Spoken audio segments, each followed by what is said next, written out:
বিপদক নিজে আমন্ত্ৰণ জনাইছে ট্ৰাম্পে। ট্ৰাম্পৰ তাৎক্ষণিক সিদ্ধান্তত মহা বিপদত আমেৰিকা।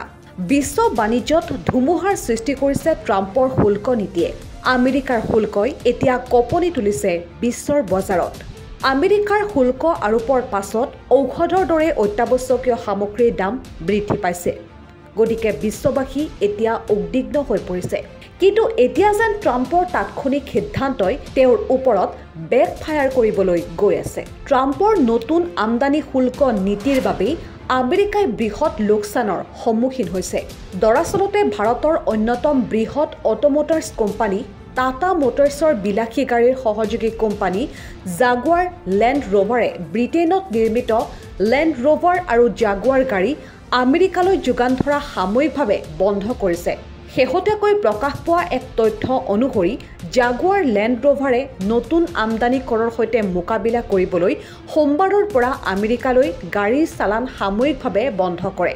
ট্ৰাম্প প্ৰশাসনৰ নতুন নীতি অনুসৰি বৃহস্পতিবাৰৰ পৰা আমেৰিকালৈ আমদানি কৰা বাহনৰ ওপৰত প্ৰত্যক্ষ 50% কৰ আৰোপ কৰা হ'ব।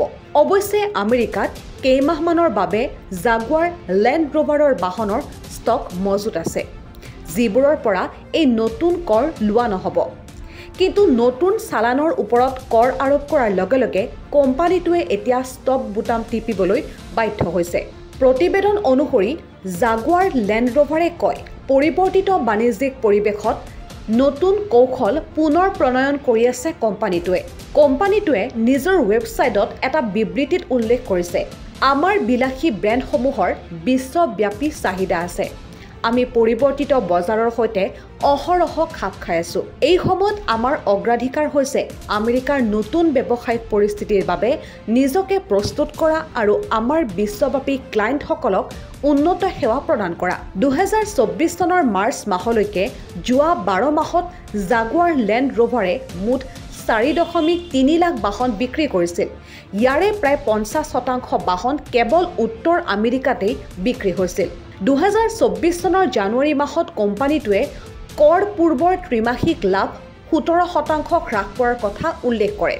অৰ্থাৎ কোম্পানীটোৰ ওপৰত ইতিমধ্যে হেঁচা দিয়া হৈছে। এতিয়া যদি আমি আপোনালোকক পূৰ্বৰ কিছু কথা মনত পেলাই দিওঁ, তেন্তে টাটা মটৰ্ছে 2008 চনত আমেৰিকাৰ কোম্পানী ফৰ্ডৰ পৰা জাগুৱাৰ লেণ্ড ৰ'ভাৰ ক্ৰয় কৰিছিল। বৰ্তমান আমেৰিকাৰ বাণিজ্য নীতি পুনৰ কঠোৰ হৈ পৰিছে আৰু ইয়াক বৰ্তমান টাটাৰ বাবে এক ডাঙৰ আঘাত বুলি গণ্য কৰা হৈছে।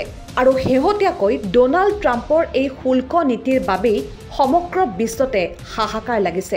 অৱশ্যে ইয়াৰ ফলত ভাৰতৰ বিশ্বাসযোগ্যতা আৰু বিনিয়োগ কৌশলৰ ওপৰতো কিছু পৰিমাণে হ'লেও প্ৰভাৱ পৰিব। আমেৰিকাৰ বজাৰত জাগুৱাৰ লেণ্ড ৰ'ভাৰ ব্ৰেণ্ডৰ গভীৰ চাহিদা আছে, অৰ্থাৎ যথেষ্ট সংখ্যক লোকে ক্ৰয় কৰে লেণ্ড ৰ'ভাৰ ব্ৰেণ্ডৰ বাহন।